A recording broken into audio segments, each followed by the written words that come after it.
사랑하는 여러분, 안녕하십니까? 우리 옆 사람과 함께 사랑의 인사를 나누도록 하겠습니다.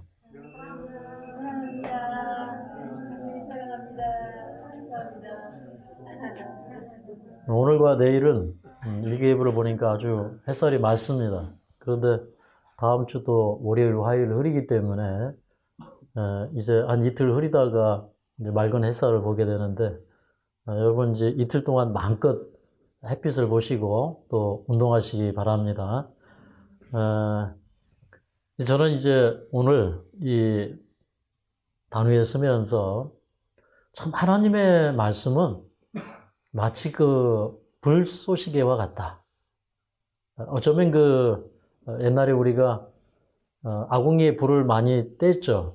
우리 어릴 때는 다 이제 아궁이에 불을 떼서 이렇게 난방도 하고 그다음에 이제 밥도 지어 먹고 그렇게 했습니다. 근데 이제 어릴 때 이제 그 아궁이에다가 불을 뗄 때 이렇게 불씨는 꼭 이렇게 재로 덮어서 안에다 깊숙이 넣어두면 그럼 이제 다음에 또 불을 붙일 때 그 불씨를 가지고 붙이면 됩니다. 근데 저는 이제 특별히 사도 바울의 생애와 그의 그 열성을 보면서 이 사도 바울은 그 자기가 가지고 있었던 그 신앙에 대한 열성, 특별히 이제 마지막 예루살렘 여행을 위해서 예루살렘으로 가면서 자기가 이제 예루살렘에 올라가면 결박을 당하고 또 그리고 이제 다시는 자기가 이제 그동안에 목양했던 사람들을 보지 못할 것을 알면서도 그러나 그런 나의 달려갈 길과 주 예수께 향한 자기의 사명을 그 복음 전하는 사명을 마치려 하면은 내가 주저하지 않겠다고 하는 그런 그 얘기를 하는 걸 이렇게 보면서 그런 사도 바울의 그 뜨거운 마음, 그런 열정이 이 성경 속에서 지금도 활활 불타고 있는 것을 제가 보게 되면서 성경의 많은 그 역사와 이야기들은 꺼내면 그게 불씨가 돼가지고 우리에게 불을 붙여요. 그런데 저는 이제 오늘 또 그 불을 붙여볼까 합니다. 정말로. 그래서 이제 여기 오셔서 질병과 더불어서 씨름하시는 여러분들을 보면서 우리 하나님께서 여러분에게 이 시간에 힘 주시고 능력 주시기를 바랍니다. 그리고 특별히 이제 몸이 잘 치유되지 않아서 이제 몇몇 고생하시는 분들이 계신데 제가 이제 이 단상에 올라오기 전에 이제 특별히 세 분의 이름을 제가 수첩에 다시 한번 적고 메모하면서 하나님께서 이 시간에 여러분 모두에게 힘 주시고 능력 주시기를 간절히 바라는 마음으로 이 자리에 섰고 저는 이제 결단코 이 시간에 불을 붙이지 않고는 내려가지 않을 마음을 가지고 이 자리에 섰습니다. 이 사도 바울의 정말 그 전성기 같은 그런 그 생애를 볼 때 우리 그 사도행전 19장에 보면 이제 이 바울이 에베소에 갔습니다. 이 에베소 그 당시에 이제 아시아라고 불리지만 이제 지금으로는 이제 소아시아죠. 에베소에 갔는데 에베소에 갔을 때 아볼로에게서 복음을 받은 사람들이 신실한 사람들이 있었어요. 그래서 그 에베소 교회에 있는 사람들에게 당신들이 믿을 때 성령을 받았습니까? 그랬더니 이분들 하시는 말씀이 우리는 성령이 있음도 알지 못합니다. 이렇게 얘기를 해요. 그래서 이제 그 오순절에 예루살렘에 그렇게 큰 역사가 이 성령의 역사가 있어서 이제 이 사람들이 회개하고 주님께로 많은 사람들이 돌아오고 이제 이 병 고치는 은혜가 임하고 사람들이 이제 타국어로 방언을 하고 하는 그런 큰 역사들이 있었는데 이제 그것에 대해서 알지 못하느냐. 그러면서 이제 그 침례 요한이 오시리라고 했던 그 메시아가 바로 예수 그리스도시고 그분이 말과 행사에 능한 분이었고 또 그분의 이 생애가 많은 이 병고침과 이적의 생애였고 그분이 이제 그 예루살렘에서 돌아가시고 그분이 부활하셨다. 이제 부활하시고 하늘 성소에 들어가셨고 그분이 하늘 성소에 취임하실 때 이 제자들에게 성령을 주셨다. 이런 얘기들을 이렇게 어필할 때 그 사람들이 참 영적으로 신실하고 준비된 사람들이었기 때문에 거기에 성령이 강림하시면서 이 사람들이 방언을 하고요. 이 예언을 하고 이 역사가 일어나는데, 근데 이 에베소 사람들이 얼마나 신실하게 준비된 사람들이었냐면 성령께서 임재하시기에 족한 사람들. 그래서 이제 사도행전 19장에 보면 이제 이 사도 바울의 손수건이나 앞치마를 갖다가 병든 사람에게 올려놓으면 병자가 낫는 것입니다. 여러분, 성령의 역사가 얼마나 차고 넘쳤으면, 그리고 그 에베소 교회가 바울의 뜨거운 그 성령의 역사에 살아있는 기별을 듣고 이 바울과 연합이 얼마나 잘 돼 있었으면 사도 바울의 그냥 손수건이나 앞치마만 갖다 놔도 병이 치료가 되었어요. 저는 그 역사를 바라보면서 여러분 믿음을 갖게 되시기를 바랍니다. 사도 바울의 앞치마나 손수건만 올려놔도 병을 치유하셨던 그 하나님께서 오늘 우리가 주님을 믿음으로 바라보고 주님의 도우심을 앙망한다면 주님께서 우리를 고쳐주시고 살려주실 줄로 저는 믿습니다. 그런데 우리 그 마태복음 16장에 보면 그 제자들은 서로 돕고자 할 때 예수님께서 제자들에게 하신 말씀이 있습니다. 누구든지 나를 따라오려거든 자기를 부인하고 자기 십자가를 지고 나를 좇을 것이니라, 그렇게 얘기했어요. 근데 이제 이 사람들이 이 말씀을 들을 때 참 이게 어려운 말씀이에요. 누구든지 예수님을 따라가려고 하면 예수님께서 십자가를 지고 그 속죄제물이 되기 위해서 이제 그 갈바리로 가셨는데, 우리도 예수님 따라오려거든 자기 십자가를 지고 자기를 부인하고 예수님을 따라오라고 그랬어요. 그러니까 이게 이제 자기를 부인하는 게 이게 쉽지 않은 것입니다. 그리고 예수님께서 걸어가신 그 고난을 따라서 간다고 하는 것이 쉽지가 않아요. 우리는 어떻게 하냐면 그 억지로 십자가를 지었던 누굽니까? 오네시모? 아니죠. 누구죠? 구레네 시몬. 네, 구레네 시몬이 억지로 십자가를 지고 따라갔죠. 근데 우리도 다 뒤쳐져가지고 억지로 그냥 십자가 짊어지고 따라가는 이제 그런 방국입니다. 근데 이 사도 바울은 자기가 이번에 예루살렘에 올라가면 죽을 줄을 알았지만 또 성령을 받은 여러 예언가들이 올라가지 말라고 강권했지만, 그러나 그 죽을 길을 알면서도 자기 이 십자가를 지고 주님을 향해서 그 죽을 곳을 향해서 달려나가는 그런 그 사도 바울을 보면서 참 변화된 사람은 이렇구나 하는 생각을 갖게 되었습니다. 예수님께서 이런 말씀을 하셨어요. 누구든지 자기를 위하여 목숨을 얻으면 잃을 것이에요. 또 주를 위하여 목숨을 버리면 얻으리라, 그렇게 얘기했어요. 그러니까 누구든지 자기 목숨을 얻으면, 이 말씀은 뭐냐면 자기를 위하여 목숨을 얻고자 하는 자는 잃을 것이요, 주님을 위하여 목숨을 버리는 자는 얻을 것이다, 그렇게 말씀을 하셨어요. 그래서 제가 오늘 여러분에게 드리고 싶은 말씀은 이것입니다. 죽고자 하면 살 길이 보인다. 죽고자 하면 인생이 달라진다. 이 말씀을 여러분에게 드리고 싶어요. 우리가 자꾸 살려고 하니까 힘들어요. 그런데 주님 안에서 내가 깨어지고 새로운 사람이 되고자 하면, 죽고자 하면 우리는 살 것입니다. 죽고자 하면 거기에 능력이 일어나는 것입니다. 그래서 이제 사도 바울이 참 예루살렘에 이제 올라가고자 할 때 바울은 예루살렘으로 가고자 하는 그런 더 심한 자기 소망이 있었습니다. 정말 자기 속에서 불타는, 접을 수 없는 소망이 있었는데, 그것은 이제 그 많은 이방인들에게 복음을 전파하는데, 이 사도 바울을 죽이려고 하고 또 그 예수 그리스도의 복음을 미워하는 사람들이 유대인이었는데, 이 유대인들은 이방인들에 대한 많은 편견을 가지고 있었어요. 그래서 이제 이 사도 바울은 자기가 전도 여행을 통해서 가는 곳마다 이방인들이 복음을 받아들이고 성령이 임하고 살아계신 하나님의 역사가 일어나는 것을 이제 그 예루살렘에 가서 그 예루살렘을 이제 맡아서 지도하고 있는 그 지도자들에게, 그리고 유대인들에게, 뭐 어떻게 보면 이제 그 예루살렘 합회에 가서 그 사람들을 만나고, 그 다음에 하나님께서 자기에게 베풀어 주신 그 역사들을 그들에게 이렇게 소상히 설명하면서 하나님의 역사에 대해서, 그 다음에 이방인들을 취급하는 하나님의 방법에 대해서 이제 눈을 뜨기를 바랬습니다.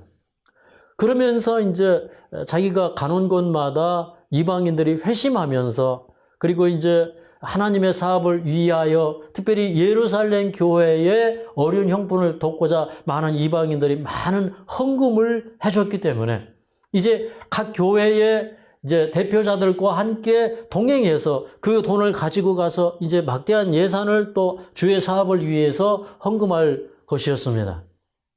그리고 이제 바울은 어떻게든지 이방인과 유대인들의 벽을 헐어서 그들이 하나가 되게 하고, 그 다음에 이제 이 세계 각국에 흩어져 있던 유대인들이 이제 6월절이나 오순절이 되면은 이제 예루살렘으로 다 모여들어요. 그래서 애당초에 바울의 계획은 이제 그 6월절에 예루살렘에 가려고 했지만 이제 자기를 잡아서 죽이려고 하는 그런 그 사람들 때문에 이렇게 길을 돌아서 가다 보니까 이제 그 오순절에 맞춰서 예루살렘에 도착하게 되는데, 그런데 이제 그리스도의 복음을 받아들인 사람들은 이제 더 이상 이제 6월절이나 오순절이나 이런 것과 사실은 이제 상관이 없고 이제 그런 것들을 지키지 않기 때문에 사실은 이제 사도 바울이 예루살렘에 그 유대인들이 전 세계에서 모이는 그 기회를 통해서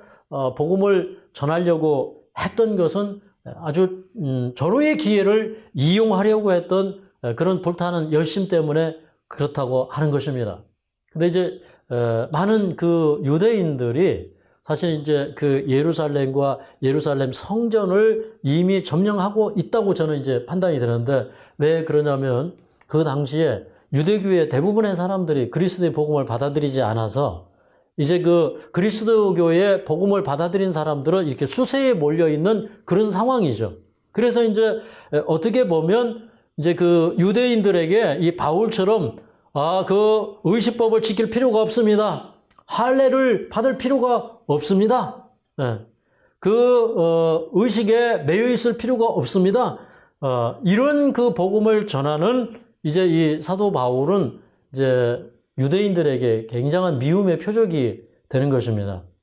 그런데 아무쪼록 그런 편견을 허물어서 이제 그 참다운 예수님의 복음을 받아들이고 그 받아들인 사람들이 그런 그 의식에 매여 있지 않고 회개와 마음의 변화를 통한 그런 복음의 역사를 전 세계에 선포하기 위하여 이제 바울은 예루살렘으로 가야겠다라고 생각하고 이제 자기의 이제 순교를 각오를 하고, 참 이 하나의 미랄이 되어서 그 하나의 미랄이 땅에 떨어져 썩으면 60배 혹은 100배의 결실을 맺는 것처럼 이제 바울은 그런 심정으로 길을 나서는 것입니다. 오늘 이제 그 바울의 여정을 우리가 살펴보면서 우리 마음속에도 그런 그 바울에게 임했던 그 뜨거운 성령의 역사가 임하기를 간절히 바랍니다. 자, 우리 사도행전 19장으로 가겠습니다. 사도행전 19장. 이제 사도행전 19장 이제 21절에 보면 여기 신약성경 221쪽입니다. 사도행전 19장 21절의 말씀입니다. 신약성경 221쪽입니다. 여기 보면 이제 이 사도 바울은 이제 이 AD 35년, AD 35년에 이제 회심을 하고, 그 다음에 22년 동안 열심히 복음을 전했습니다. 그리고 이제 서기 57년에 이제 그 6월절이 되기 전에 이제 예루살렘에 올라갔다가 이제 그 예루살렘을 거쳐서 로마로 갈 계획을 이제 세우고 자기는 이제 예루살렘으로 가려고 합니다. 그런데 그 예루살렘에 올라가면 자기가 이제 붙잡히고 결박당한 것을 알았기 때문에 아마 그런 이제 그렇게 붙잡혀서 로마로 갈 생각을 이미 하고 있었고 또 어쩌면 그의 끝이 순교라는 것을 그는 잘 알고 있었을 거라고 이제 그런 생각이 들어요. 이제 그런 마음을 가지고 이제 20장에 보면 이제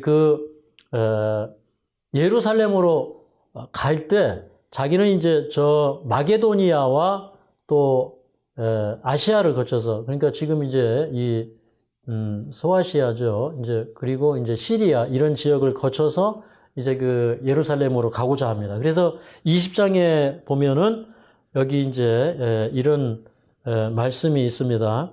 자, 2절 3절을 좀 읽겠습니다. 사도행전 20장 2절 3절 시작. 그 지경으로 다녀가며 여러 말로 제자들에게 권하고 헬라에 이르러 거기서 석 달을 있다가 배 타고 수리아로 가고자 할 때 유대인들이 자기를 해하려고 공모함으로 마게도냐로 다녀 돌아가기를 작정하니 여기 이제 사도 바울이 이제 마게도니아로 갔고 그다음에 이제 거기에서 헬라에 갔습니다. 헬라에 특별히 이제 고린도에 가서 석 달을 기거하면서 거기에서 이제 그 로마 교회에 보내는 로마서를 써요. 우리 믿음으로 말미암느니 하면 이제 그 로마서가 제일 대표적이죠. 그런데 이제 그 사도 바울이 사실은 이제 자기가 순교당하기 위하여 순교를 결심하고 가는 그 길에 이제 그 헬라의 고린도에서 3개월을 머물면서 로마서를 썼기 때문에 참 어떻게 보면 그의 그 비장한 그 마음가짐이 들어있는 것이 또 로마서이기도 합니다. 그런데 그는 이제 백기를 통해서 이제 그 우리 성경에는 수리아라고 나왔지만 지금은 이제 시리아 그쪽 지역으로 배를 타고 가려고 그러는데 그런데 그 아가야 지역에 있는 사람들이 그 총독들이 이제 사도 바울을 죽이려고 하기 때문에 백기를 이용하지 못하고 다시 이제 마게도냐로 해서 저 육로로 돌아서 이제 그 예루살렘으로 가는 길을 선택을 합니다. 그러니까 이 사도 바울이 가는 곳마다 큰 역사를 일으켰던 것만큼 참 사도 바울을 반대하고 죽이려고 하던 세력들이 굉장히 크게 일어났다고 하는 사실을 우리가 볼 수가 있어요. 그래서 여러분 이 선한 일에 반대를 직면하지 않고 되는 법이 없어요. 네. 우리가 주님의 뜻대로 살고자 하면 마귀는 우는 사자처럼 일어나서 우리를 삼키려고 합니다. 그러면 우리는 어떻게 하면 성공할 수 있냐면 여러분 죽기를 각오하고 가면 성공할 수 있어요. 네. 우리가 살고자 하면 죽을 것이요. 죽기를 각오하면 살 것입니다. 우리는요. 우리 인생의 기회는 항상 있는 것이 아니에요. 그래서 오늘 인생의 기회가 지금 있는 것입니다. 이 시간에 있는 것이에요. 네. 근데 우리가 이 시간을 피해가고 이 시간을 우리가 돌아서 가려고 하다가 이 영원히 우리 생명을 잃어버릴 수도 있어요. 네. 그래서 우리는 정말 우리를 죽이고자 하는 그런 세력이 있다 할지라도 포기치 말아야 됩니다. 그런 돌아서 갑니다. 돌아서 가는데 그가 이제 여기 이제 뭐 6절에 보면 뭐 빌립보로 갔다가 빌립보에서 그 6월절을 보내고 이제 드로아에 걸쳐서 여기 15절에 보면 저 밀레도에 이르는데 이 밀레도는 바로 이제 에베소 교회 밑에예요. 바로 밑에 쪽인데 근데 이렇게 이제 배 시간을 보니까 시간이 좀 있어서 이제 그 밀레도에 있는 사람들을 통해서 에베소 그 장로들을 불러요. 그 에베소 교회 장로들을 부르는데 그 에베소에서 3년간 정말로 많은 땀과 눈물과 헌신 속에서 그들을 양육했기 때문에 이제 자기가 예루살렘으로 올라가기 전에 그 에베소 장로들을 모아놓고 이제 이 사도 바울이 고별 설교를 하는데 이 고별 설교의 내용이 우리 가슴을 찡하게 울려주고 그 다음에 이 사도 바울이 무슨 마음을 가지고 예루살렘에 올라가는지 그 마음을 우리에게 뜨겁게 전달을 해줍니다. 그래서 우리 이제 이 본문을 좀 우리가 읽어보도록 하면요. 여기 이제 이 장로들에게 여기 19절에 보면 이렇게 얘기합니다. 곧 모든 겸손과 눈물이며 유대인의 간계를 인하여 당한 시험을 참고 주를 섬긴 것과 유익한 것은 무엇이든지 공중 앞에서나 각 집에서나 꺼림이 없이 너희에게 전하여 가르치고 유대인과 헬라인들에게 하나님께 대한 회개와 우리 주 예수 그리스도에 대한 믿음을 증거한 것이라. 그러니까 이 사도 바울처럼 영성이 충만했던 사람도 어디 가서 다 환영받는 게 아니고 많은 어려움을 만났고 그래서 그 시험 앞에서 또 반대자들 앞에서 사도 바울은 항상 겸손했고 또 눈물로 또 유대인들의 많은 그 시험 그러니까 유대인들의 어떤 그 관계 뭐 술수 이제 이런 것들을 놓고 그것을 주님께 놓고 또 기도하고 하면서 이제 견디면서 자기가 복음을 전할 때 정말 누구에게든지 꺼리낌 없이 복음을 전했다는 거예요. 그러니까 이제 이 사람들은요, 그렇습니다. 정말 편안하게 잠자고자 하는 교회에 가면 이제 사람들이요, 편안하게 잠재워주는 설교를 하면은 참 좋아합니다. 네. 그리고 이제 정말, 깨어있고자 하는 사람들에게는 깨어있고자 하는 말씀을 전해주면 좋아하죠. 그런데 이 사도 바울은 정말 가는 곳마다 회개와 예수 그리스도의 참된 믿음이 무엇인지 다시 말해서 이 복음이 가져오는 생애의 변화와 품성에 대하여 사람들이 그 사도 바울의 기별을 좋아하든지 안 좋아하든지 꺼리낌 없이 전했다 이 말입니다.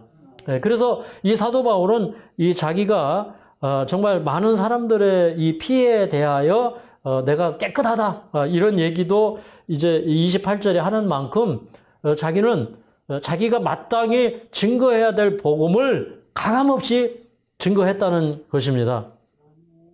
그 다음에 이제 우리 그 22절부터 24절까지 있는 말씀은 아주 중요하기 때문에 우리가 함께 읽어보도록 하겠습니다. 22절부터 24절까지 있는 말씀입니다. 시작. 보라 이제 나는 심령의 매임을 받아 예루살렘으로 가는데 거기서 무슨 일을 만날는지 알지 못하노라. 오직 성령이 각 성에서 내게 증거하여 결박과 환난이 나를 기다린다 하시나 나의 달려갈 길과 주 예수께 받은 사명 곧 하나님의 은혜의 복음 증거하는 일을 마치려 하면은 나의 생명을 조금도 귀한 것으로 여기지 아니하노라. 자, 여기 보니까 사도 바울은 내가 예루살렘으로 가는 것은 심령의 매임을 받아서 가는 것이다. 그렇게 얘기했어요. 이 심령의 매임을 받았다. 여러분, 이제 이 사도행전을 보면요. 여기 이제 이 본인도 각 성에서 이 성령을 받은 사람들이 뭐라고 증거하냐면 이번에 당신 예루살렘에 올라가면 결박과 환난을 만날 것이다. 그렇게 얘기하는 거예요. 그런데 이 사도 바울은요, 이제 이 때로는 이제 여기 뭐 그 뒷장에 가면 올라가지 말라는 그런 그 성령의 음성도 들어요. 근데 사도 바울은 그럼에도 불구하고 올라가는 것이에요. 예. 이제 이런 거하고 똑같은 거예요. 이제 제가 집에 가면 또 어머니를 자주 만나면 얘야 좀 쉬가면서 해라. 좀 몸 좀 아껴가면서 일을 해라. 이런 얘기를 자주 하죠. 근데 그거는 어머니 말씀이지만 저는 그게 참 사랑의 말씀이고 옳은 말씀이지만 저는 그러나 이 열성을 이게 낮출 마음이 없어요. 뜨거운 마음을 식힐 마음이 없어요. 더 열심히 일해야 되고 더 헌신해야 됩니다. 그러니까 하나님께서 사도 바울을 사랑하실까요? 네. 정말 하나님도 바울이 이번에 올라가면 큰 환난과 결박이 그를 기다리기 때문에 걱정해요. 그러니까 어떻게 보면 어머니의 마음은 가지 않아야 돼요. 그러나 이렇게 그 아버지 같은 마음은 또 뭐예요? 그러나 그래도 가야 돼요. 그죠? 네. 그런 마음이 있는 거예요. 야, 그래서 이 사도 바울이 이 성령을 받은 사람인데 어떻게 잘못 읽으면은 성령이 가지 말라고 하는데 가는 것 같아요. 그런데 이제 이런 것이죠. 여러분, 이 사도 바울은 성령의 깊은 것을 통달한 사람이었어요. 네. 자기가 비록 자기 일신의 안위를 위해서는 안 가는 게 옳아요. 그러나 그의 마음속에는 자원하는 마음이 있었던 것입니다. 네. 예수님도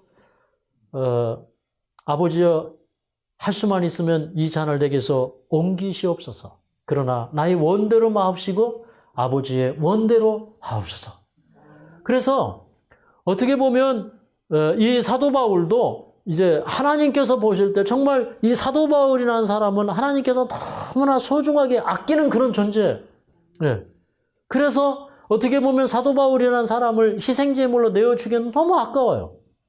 그러나 이 사도 바울은 자기가 예루살렘에 올라가서 이 유대인들에게 하나님께서 하신 역사를 알리고 복음을 전파하고 그렇게 함으로 어떻게 보면 그 장렬한 싸움을 하고 그런 이제 하나의 미랄이 되어서 순교를 당할지라도 나는 올라갈 수밖에 없다 이 말입니다. 근데 자기가 이번에 가면 죽는 거예요. 근데 그 얘기를 하면서 여기 하는 말씀이 이것입니다. 24절에 나의 달려갈 길과 주 예수께 받은 사명 곧 하나님의 은혜의 복음 전하는 복음 증거하는 일을 마치려 하면은 나의 생명을 조금도 귀한 것으로 여기지 아니하노라. 여러분, 자기가 죽을 줄 아는데 달려갈 사람이 어디 있습니까? 그러나 사도 바울은 자기가 죽을 줄 알면서도 달렸다 이 말입니다.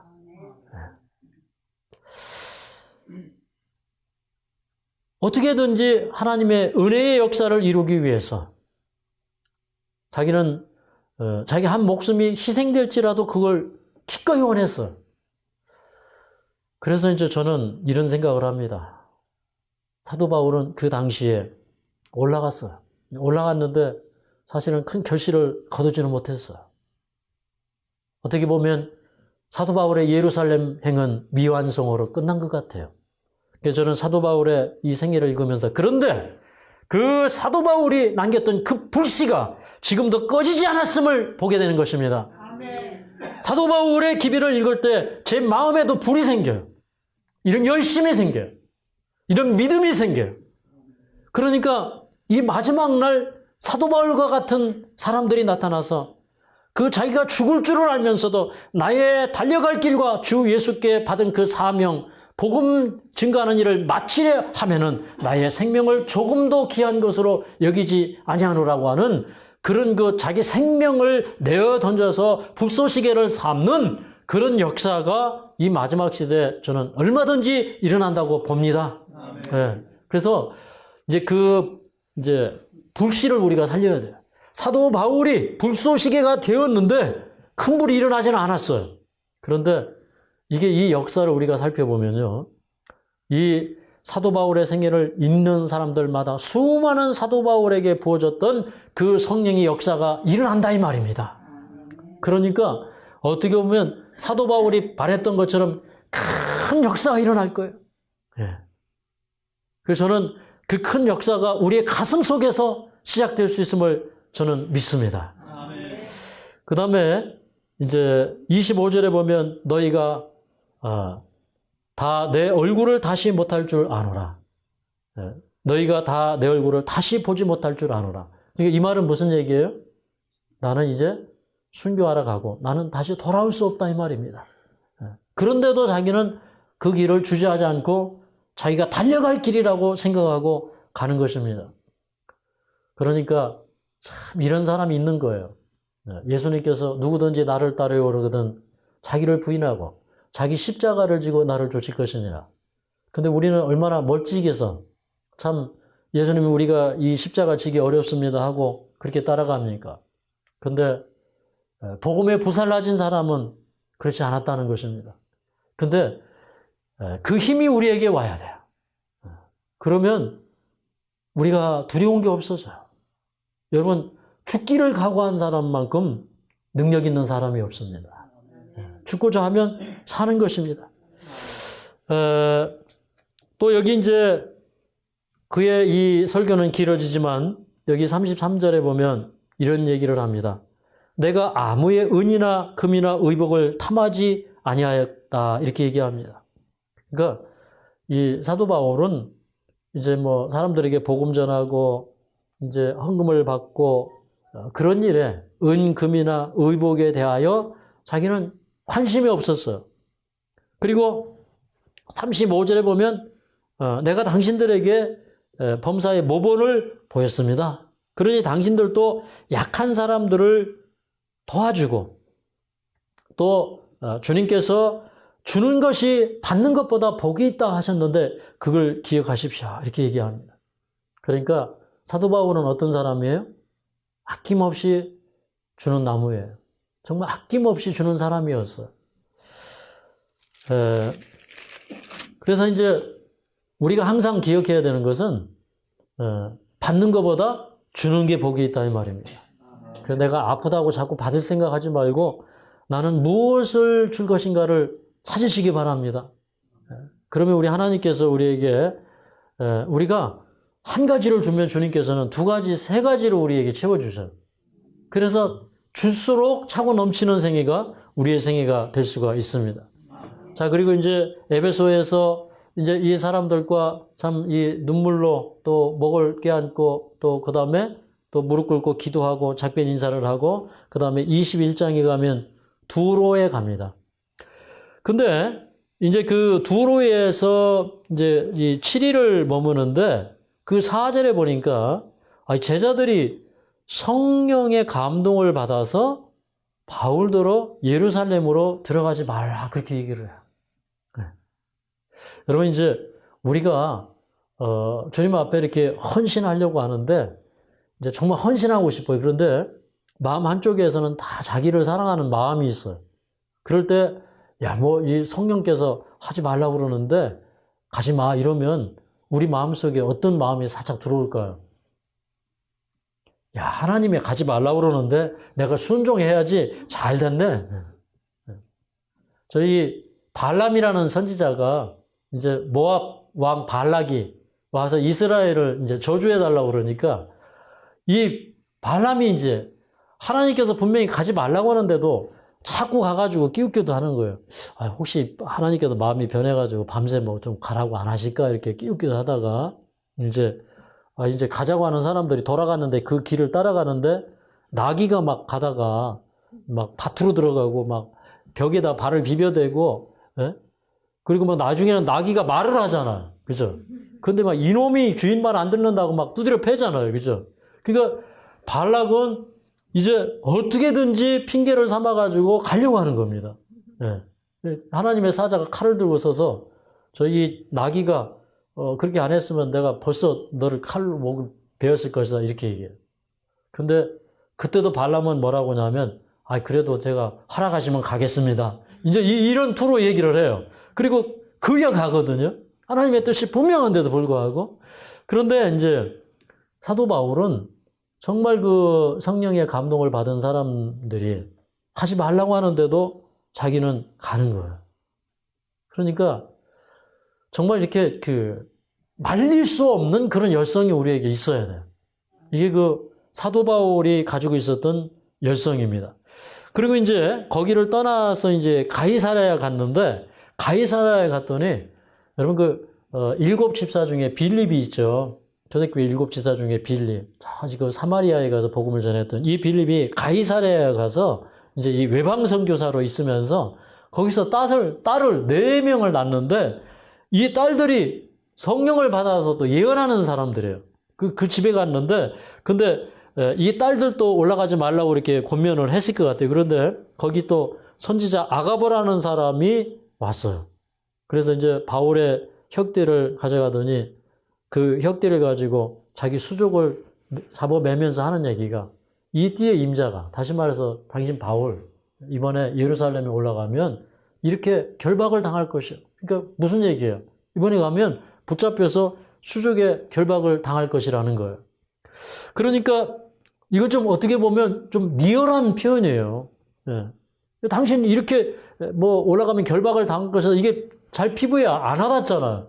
근데 이 아가보라고 하는 이 선지자도 보통 선지자가 아니에요. 이 선지자가 사도행전 11장에 보면 이제 이렇게 큰 흉년이 될 거다 이렇게 이제 예언하던 그런 그 선지자예요. 예. 그러니까 이 선지자는 사람들에게 이미 잘 알려져 있는 선지자이고, 좀 그 사람들이 이 말을 권위 있게 듣는 그런 선지자가 와가지고 당신 이번에 올라가면 이렇게 다 손발이 묶일 것이다. 이렇게 하니까, 거기에 있는 이제 그 바울과 동행하는 일행들, 뭐 누가를 비롯해서 그 일행들이 울면서 아이고 바울 선생님 이번에 예루살렘에 올라가지 마십시오. 이렇게 얘기를 합니다. 그랬더니 13절에 사도 바울이 이렇게 얘기해요. 자, 13절 우리 함께 읽겠습니다. 시작. 바울이 대답하되 너희가 어찌하여 울어 내 마음을 상하게 하느냐. 나는 주 예수의 이름을 위하여 결박받을 뿐 아니라 예루살렘에서 죽을 것도 각오하였노라 하니. 이게 뭐니까 참 이 바울이 근데 이제 자기를 동정하고 또 자기를 위해서 눈물을 흘려주는 사람들이 어떻게 보면 고마운데 바울은 이것이 마음이 상한 일이었다고 얘기합니다. 그러니까 사도 바울은 자기 심령이 그 하나님께 이렇게 완전히 이렇게 붙들린 사람이에요. 매여 있는 사람이에요. 이 보통 사람이 아니에요. 그러니까 아니 내가 이번에 올라가면 결박 당할 뿐만 아니라 나는 죽을 것이 각오되어 있다. 이렇게 얘기해요. 여러분 좀 오늘 목숨 좀 내려놓을 마음 없습니까? 오늘 좀 목숨 좀 다 내려놓으시죠. 어떻게 우리가 목숨을 내어놓을 것인가? 여러분 혹시 우리 죽을지도 몰라. 그런데 우리가 병으로 죽든 환난으로 죽든 무엇으로 죽든지 여러분 우리 찬송하면서 죽읍시다. 네. 우리 하나님께 영광 돌리면서 죽읍시다. 우리 죽음 앞에 나아가면서도 우리 하나님은 살아계시고 나는 부활의 아침에 당신을 만날 것이요. 그런 약속을 할 수 있는 사람이 되십시다. 네. 그러니까 왜 이 사도행전이 기록되어 있겠습니까? 근데 저는요, 이렇게 이 선지자들이 말리잖아요. 근데 이 말림이 바울의 생애를 더욱더 장렬하게 한 것입니다. 그의 인생을 더 주님 안에서 그 마지막 가는 길이 정말 불꽃처럼 활활 타오르게 하시는 거예요. 주님께서 왜 여러 선지자들을 통해서 그 길을 말립니까? 갈 줄 아는 것도 알고 사실은 하나님의 깊은 뜻을 따라서 심령의 매임을 받아서 성령의 역사에 의해서 그가 움직여지고 있는 사람인데 왜 다른 선지자를 통해서 가지 말라고 합니까? 이것은 우리가 마지막에 어떤 일이 있어도 가야 할 길이 있다는 것입니다. 우리가 어떤 일이 있어도 해야 할 일이 있다는 것입니다. 저는 오늘날 시대에 이 사도 바울에게 임했던 그 성령이 우리에게 임하신다면 여러분 걱정하지 마십시오. 마치 이 사도 바울의 손수건이나 두건을 갖다가 놔도 뭐 앞치마를 갖다 놔도 그 사람이 살았던 것처럼 하나님께서는 이 마지막에 말씀을 통하여 치유의 역사를 일으키실 것입니다. 근데 여러분이 불쏘시개가 되어야 됩니다. 여러분은 어떻게 불쏘시개가 되느냐? 여러분 내가 주님 안에서 살든지 죽든지 나는 그것을 주님의 뜻으로 받아들이고 마치 나의 죽음이 순교장에 나가서 순교하는 것처럼 그래도 자연치유해야 됩니다. 그래도 수술하면 안 됩니다. 예. 그래도 하나님의 방법대로 해야 됩니다. 좀 여러분이 이렇게 할 수 있는 사람이 되었으면 좋겠습니다. 예. 이게 하나님이 바라는 뜻이 아니겠습니까? 네. 자, 이제 이렇게 말림에도 불구하고 그는 이제 예루살렘에 올라갑니다. 드디어 그는 예루살렘에 도착을 했어요. 그래서 이제 21장 17절에 보면 이제 예루살렘에 이르렀을 때 예루살렘에 형제들이 있어서 이 사도 바울을 기꺼이 영접했다 이렇게 얘기합니다. 사실은요, 이 사도 바울은 이제 그 유대인들에게는 수배자예요. 유대인들은 어떻게든지 사도 바울을 죽이려고 해요. 특별히 이제 예루살렘에 올라가면 이제 이 사도 바울은 공공의 적이 되어 있어요. 예수님을 거절하고 받아들이지 아니하는 그 다음에 이제 그 많은 유대인들 그리고 더 여러분 이 적은 내부에 있는 적이 더 무서워요. 밖에 있는 적이 더 무서워요. 내부의 적이 더 무서워요. 근데 사도 바울은요, 이렇게 그럼에도 불구하고 많은 오해와 편견의 짐을 지고 있고 그 당시에 사도 바울처럼 사람들에게 비난받는 표적과 압력이 되는 사람이 없어요. 참 이런 사람 얼마나 외롭습니까? 그런데 예루살렘에 올라갔는데 그래도 거기 이제 장로들과 예수님의 형제 야고보와 여러 형제들은 그런 짐을 지고 있는 사도 바울을 이해하고 기꺼이 맞아들였다 이 말입니다. 근데 이제 문제는 무엇이냐면 거기 이제 내부에 있는 적이 더 무서운 거예요. 하나님을 믿는다고 하지만요, 그 복음이 사람을 변화시키지 않은 사람이 제일 무서워요. 저는요, 이런 얘기 드리고 싶어요. 여러분, 종교인이 되시지 마시고 그리스도인이 되셔야 합니다. 여러분, 이 세상에 열심 있는 종교인은 많아요. 그러나 그 심령의 변화를 이룬 종교인은 많지 않습니다. 심령의 변화를 이룬 그리스도인이 되어야 돼요. 그래서 이제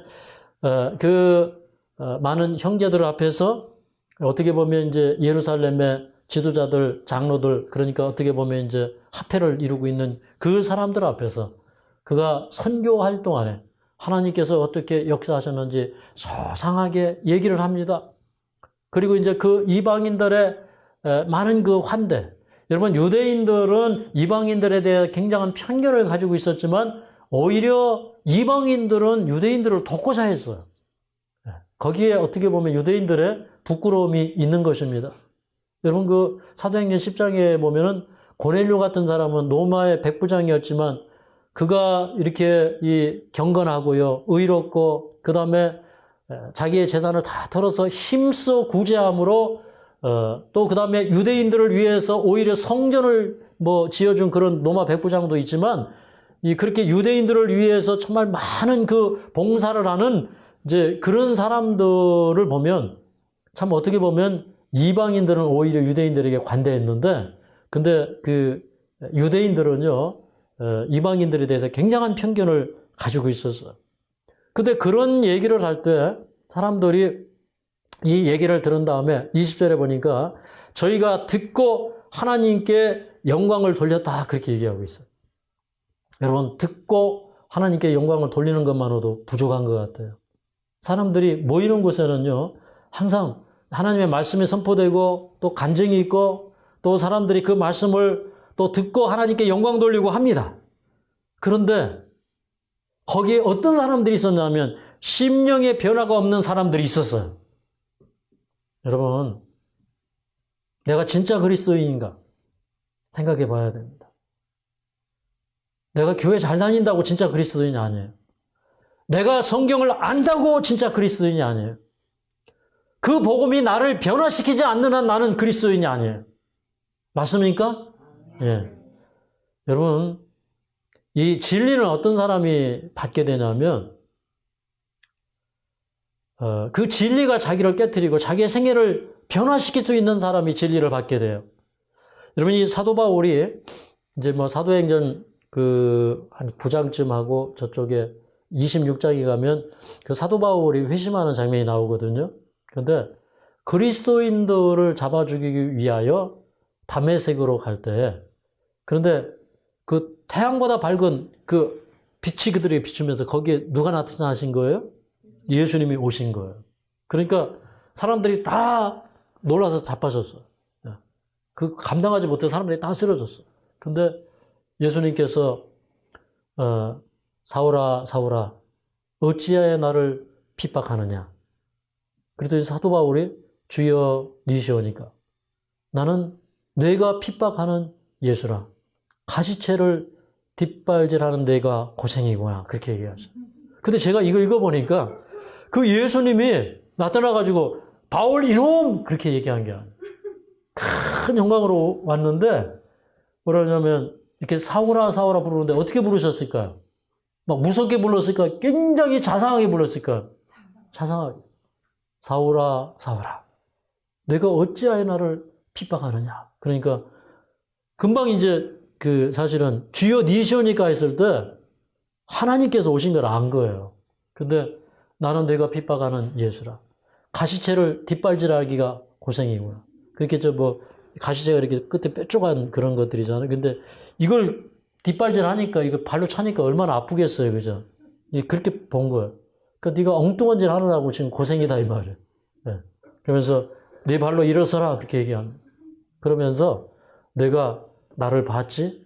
네. 내가 나를 본 것과 또 내가 앞으로 너에게 그 보여주고 나타날 일에 대하여 너는 앞으로 이방인들에게 복음을 전하고 많은 사람들이 믿고 이제 이 구원받도록 하는 내가 너를 사안과 종으로 삼겠다. 그렇게 얘기해요.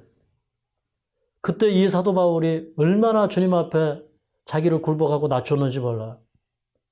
그는 그때 완전히 회개했어요. 완전히 다른 사람이 되었어요. 그래서 자기는 죄인 중에 괴수인 것을 알게 되었어요. 자기를 신뢰하는 그런 마음이 다 없어졌어요. 근데 그런 그 빌립보서 3장에 보면 이런 얘기를 합니다. 빌립보서 3장. 우리 빌립보서 3장으로 좀 가겠습니다. 자, 6절부터 9절까지 읽어보겠습니다.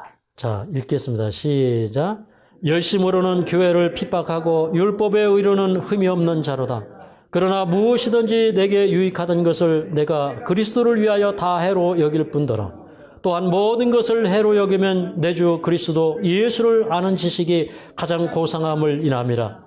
내가 그를 위하여 모든 것을 잃어버리고 배설물로 여김은 그리스도를 얻고 그 안에서 발견해야 함이니 내가 가진 의는 율법에서 난 것이 아니요 오직 그리스도를 믿음으로 말미암는 것이니 그 믿음으로 하나님께 난 의라.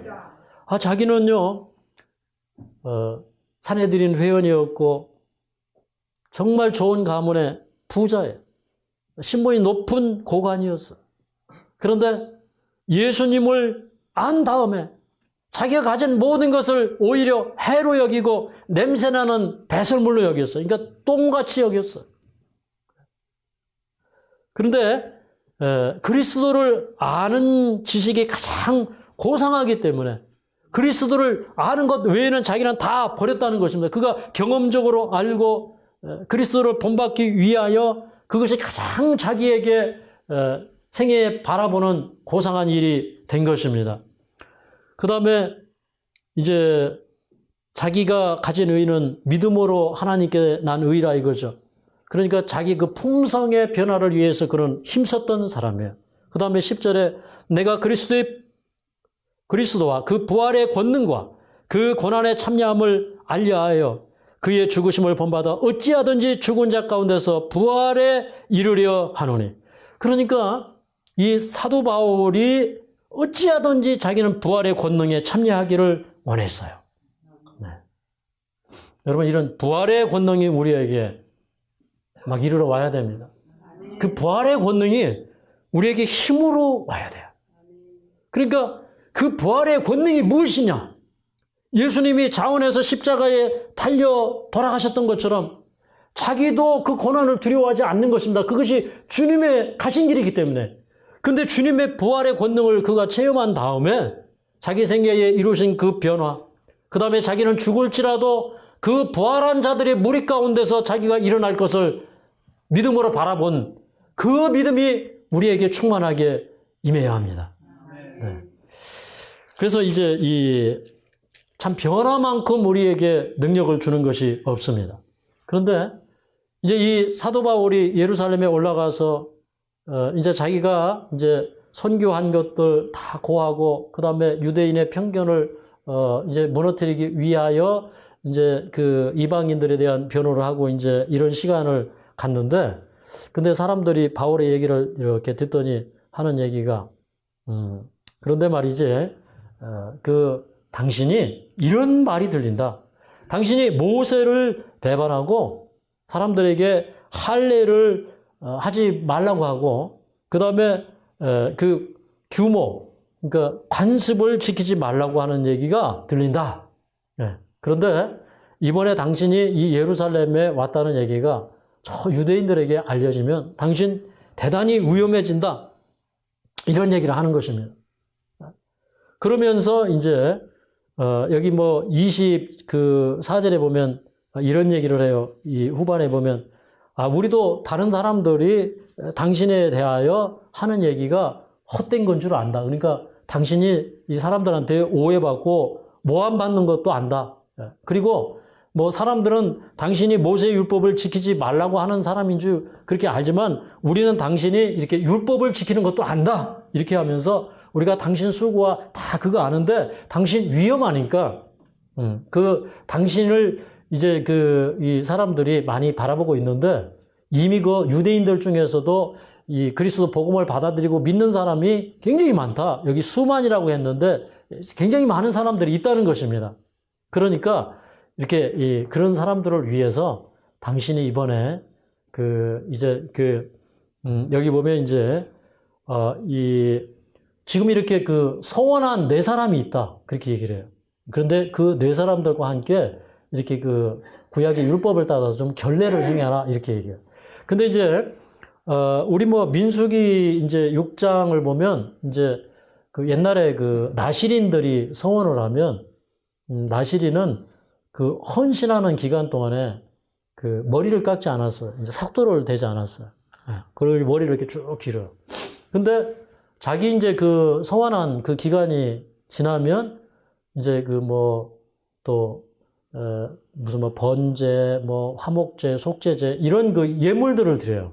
근데 이제 그런 비용들이 많이 들어가죠. 그러니까 이제, 사도 바울 보고 당신이 이 사람들 데리고 결례를 좀 행해라. 그러면은 당신에 대한 굉장히 많은 편견들이 벗겨질 것이다. 이렇게 이제 종용을 해요.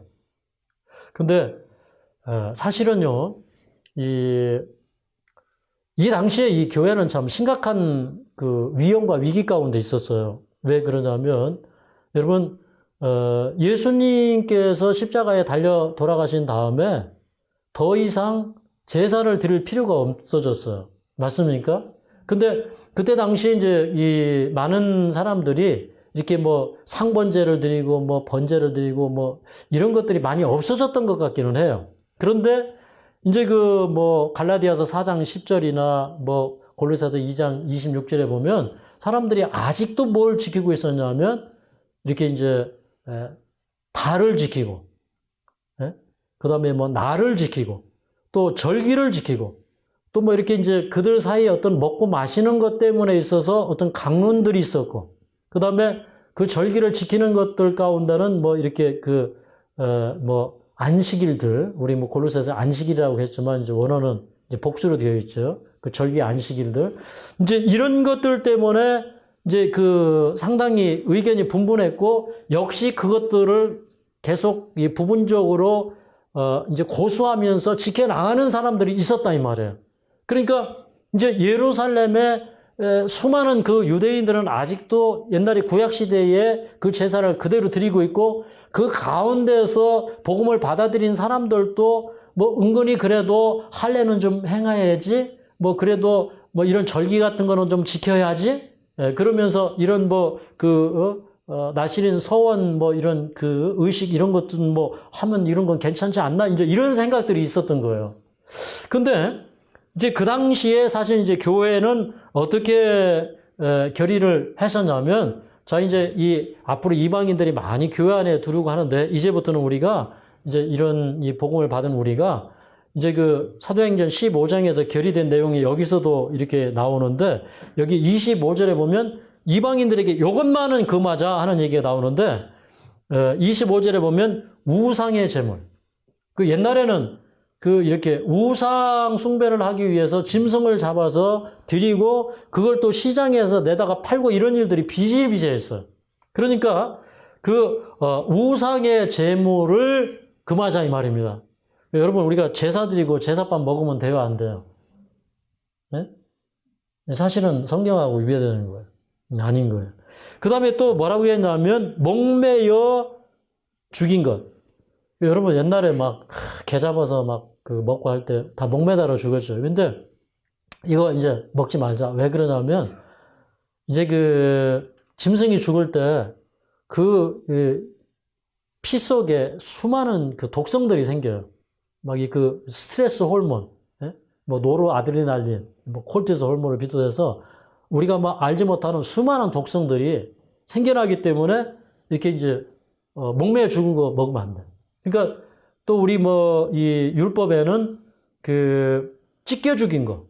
그 이렇게 싸우다가 막 이렇게 찢겨 죽을 때 이게 찢겨 죽임을 당하면 고통스러워하면서 죽잖아요. 그러니까 독성이 생겨 먹지 말라는 거예요. 그 다음에 병들어 죽은 거, 스스로 죽은 거, 병들어 죽은 거, 뭐 늙어 죽은 거 이런 거 먹지 말라고 그랬어요. 그 다음에 또 뭐라고 했냐면 음행, 네, 음행. 그러니까 이거는 이제 그 오늘날도 역시 성경이 금하고 있는 것이죠. 뭐 바람 피우고 이러면 안 되죠. 그 다음에 또 피를 멀리하자. 그러니까 피 먹으면 돼요, 안 돼요? 사도 시대가 결의했던 거예요. 근데 이제 그 당시에 이제 뭐 로마서 7장이나 뭐 고린도서 7장이나 이런 거 보면 이제 뭐 이렇게 다른 사람들이 그런 음식을 먹는다고 해서 그걸 뭐 정죄하지 말아라. 이제 이런 얘기들이 나오죠. 예. 근데 그런 얘기들의 근본적인 동기는 뭐냐면 이제 어떤 사람이 이렇게 뭐 고기를 사다 먹을 때 시장에서 내다 파는 물건을 사가지고 와서 먹을 때 그게 사실은 우상의 제단에 바쳐졌던 건지 아니면 바로 나온 것인지 잘 모르잖아요. 그죠? 그러니까 어떤 사람들은 의심이 가면 안 먹는 거예요. 예. 그 어떤 사람들은 또 의심하지 않고 먹는 사람도 있어요. 근데 그런 거 가지고 자꾸 변론이 일어나니까 그런 거 가지고 서로 판단하지 말라 이 말이에요. 그렇지만 오늘 이제 이 사도교회가 결의했던 내용은 사실은 어떻게 보면요. 음식 문제와 이제 음행 문제 이 두 가지예요. 그런데 그런 것은 오늘날에도 사실은 저는 유효하다고 생각을 해요. 이 부분에 대해서 조금 더 이렇게 깊은 설교와 연구가 필요하다고 저는 생각을 하는데, 그런데 이제, 사도 바울이 이제, 자, 우리도 이렇게 하자고 사람들한테 편지하고 권하는 사람들이니까, 사도 바울 당신이 이번에 한번 결례를 행해 보시오 그런 거예요. 여러분, 이게 마치 이런 실수를 한 거예요. 모세가 잘 나가다 마지막에 우리가 이 반석에서 물을 내랴 그렇게 실수했죠. 근데 이 정도 큰 실수는 아닌 것 같아요, 바울이. 근데 모세가 했듯이 사도 바울은 끝까지 원칙이 아닌 건 안 했어야 돼. 그런데 정말 이 사도 바울의 심정에는 유대인들 역시 사랑하는 그 마음이 있었죠. 뭐 로마서에 보면 내 고륙의 친척을 위해서는 내가 끊쳐질지라도 그리스도에게 끊쳐질지라도 자기는 이 복음을 전하는 것을 원한다고 그랬거든요. 그러니까 그런 그 사랑 때문에 그랬는지 이 바울이 그들의 제안을 받아들여서 4명을 데리고 이제 이렇게 결례를 행하고 성전에 가서 그리고 이제 그 사람들이 눈에 띄지 않게 이제 들어갔죠. 근데 이제 마지막 날 딱 걸린 거예요. 예, 성전에 있는 거를 다른 유대인들이 본 거예요. 그러니까 아니 바울이 지금 이 성전에 와 있는 거예요. 근데 이 사람들의 생각은 저 바울이 율법을 헐고 그 다음에 신성을 모독하고 성전을 모독하는 사람이에요. 그러니까 유대인들이 이 바울이 저기 왔네? 그런데 이제 여기 보면 그 아시아에서부터 동행했던 사람 가운데 에베소 사람 드로미보라고 하는 사람이 이제 바울과 함께 성에 있는 걸 본 사람들이 뭐라고 추측했냐면 저 사람들이 이 이방인을 데리고 드로미보라는 사람을 데리고 이 사람이 성전에 들어갔다. 유대인들만 들어갈 수 있는 그 성전에 들어갔다. 이렇게 이제 착각을 한 거예요. 그래서 사람들이 바울을 달려 들여가지고 바울을 쳐서 죽이려고 합니다. 그때 이제 그 로마의 천부장이 이걸 알아가지고 바울을 말렸어요. 그래서 이제 바울이 거기서 붙들려서 이제 58년부터 60년까지 가이사랴에 2년 구금을 당하고 그 다음에 2년 후에는 또 이 가택연금 2년을 당하고 그 다음에 몇 해 석방되었다가 AD 67년에 이제 네로에 의해서 이제 처형을 당하는 그런 장면이 소개되고 있는데요. 참 이 마지막 그 바울의 그 실수는 참 아쉬운 부분이에요. 그러나 이제 이런 걸 통해서 우리는 배우는 겁니다. 우리는 끝까지 원칙 위에 서야 돼요. 그러니까 정말 죽기를 각오하고 자기 목숨을 정말 초계처럼 버리고 주님의 복음을 위해서 살려고 했던 바울도 마지막에는 이제 이런 그 실수를 한 부분은 참 아쉬운 점이에요. 그런데 오늘 이제 제가 본받고자 하는 면은 이것입니다. 이 사도 바울에게 이르러 왔던 그 신앙의 열성과 열이 그게 우리에게 있어야 된다. 그 다음에 그가 이 정말 성령에 충만해서 자기 목숨을 돌아보지 아니할 정도로, 그리고 정말 예수님의 복음을 위해서는 자기 모든 것을 다 쏟아부을 수 있는 그런 사람이 되었을 때, 그가 그 에베소 교회에서 얼마나 성령이 충만하고 뜨거웠던지, 그러니까 그 바울의 손수건이나 앞치마만 갖다 놔도 사람들이 나음을 입었다는 것이요. 이것은 저는 이제 이 바울을 통해서 나타났던 복음의 진실한 능력이라고 저는 생각을 합니다. 그러면서 이제 그 사도행전 21장은 바울이 그런 아쉬움을 남긴 것 같지만, 그러나 저는 확실하게 믿는 것은 뭐냐면, 여러분, 그 예수님을 위하여 자기 생애를 이렇게 열심으로, 헌신으로 불살라 드렸던 그 열심은 결코 사그라들지 않았어. 이게 보니까 지금 이게 이 많은 사람들 가슴 속에요. 이게 이 불씨처럼 지금 이게 들어오고 있는 거예요. 근데 이 불씨에 불이 당겨져 가지고 활활 타기 시작하면요, 이 역사가 바뀝니다. 사실 사도행전은 미완성의 역사라면 마지막 주님의 종들이 이루실 역사는 완성된 역사예요. 완전한 승리를 하고요. 그 다음에 이 바울이 가지고 있던 이 뜨거운 복음에 대한 열정이 온 세상에 불을 지피고 이 세상 역사는 끝날 것입니다. 그러므로 저는 이 바울의 생애를 연구하면서 바울에게 임했던 그 충만한 성령이 우리 속에 있기를 바라고, 그 다음에 나는 오늘 죽기를 각오하고 내 생명을 주님 앞에 내려놓습니다라고 고백하면서 오직 주님께만 영광 돌리는 저와 여러분이 되실 것을 믿으면서 말씀을 마치겠습니다. 푸른바다 나서리 몸 어디든지 가오리다. 괴로우나 즐거우나 지만 따라가리니 어느 누가 막으리까. 지기민들 막으리까. 어느 누가 막으리까. 지기민들 막으리까.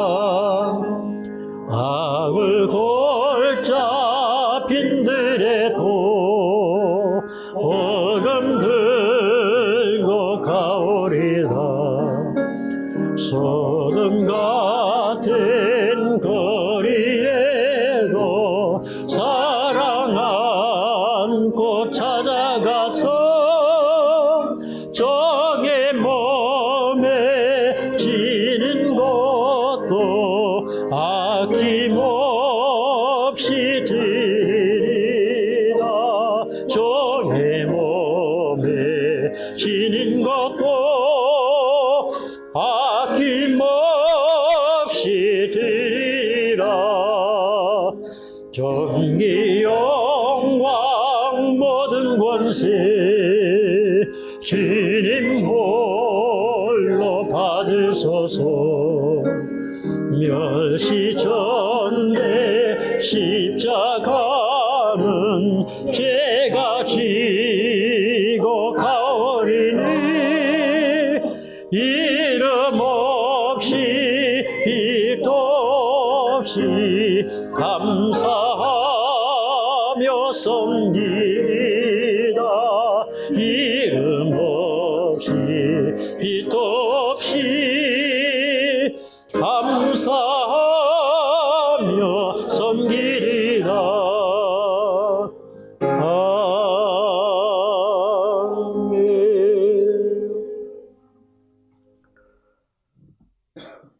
사랑하는 우리 아버지, 우리의 남은 날이 분초를 다투고 있사오니 주여 이때에 하감하셔서 우리에게 생명 주시고 우리를 회복시켜 주시옵소서. 참으로 저희들은 이 시간에 주님의 약속이 필요합니다. 저희들은 이 시간에 주님의 보증이 필요합니다. 우리를 회복시켜 주시고 살려주시며 고쳐 주시옵소서. 참으로 마음을 찢고 주님 앞에 돌아오고 마음을 낮추면 우리의 모든 문제가 해결되었음을 지금 이 시간에 발견하게 될 것을 믿습니다. 사랑하는 주님, 우리 마음에 변화가 있기를 원합니다. 우리의 생애에 회개가 있기를 원합니다. 우리 생애를 주 앞에 헌신하여 드리는 구별된 백성이 되기를 원합니다. 오늘 이 시간에 우리의 남은 생애를 주님 앞에 구별하고자 합니다. 주님 받아 주시옵소서. 우리의 생애가 참으로 죄를 멀리하고 하나님의 영광을 위하여 드려지는 생애가 되기를 간절히 원합니다. 우리가 죽음을 앞에 두고도 용기 있게 내어 달릴 수 있는 힘을 얻기를 원합니다. 고난 앞에서도 달릴 수 있는 용기가 있기를 원합니다. 우리를 사방으로 에워싸는 그런 우리의 가족들에게서도 우리가 용기 있게 달리기를 원합니다. 우리가 표대를 향하여 가기를 멈추지 않기를 원합니다. 사랑하는 주님, 우리에게도 예루살렘으로 올라가는 길이 있사오니 주님이시여 우리가 바른 길 가게 하여 주시옵소서. 우리가 인생의 바른 목적지로 향하여 가게 하여 주시옵소서. 주님 따라가게 하여 주시옵소서. 우리를 부인하고 주님의 십자가를 지고 주님을 따라가는 저희들 되게 하여 주시옵소서. 이 시간 우리의 몸과 마음을 구별하여 드리고 헌금을 드린 손후에 주님 함께 하시고 영원토록 복 주시고 하나님의 자비하신 은혜가 우리의 생애를 날마다 복 주시고 인도하여 주시옵기를 예수님의 이름으로 간절히 축복하며 기도하옵나이다.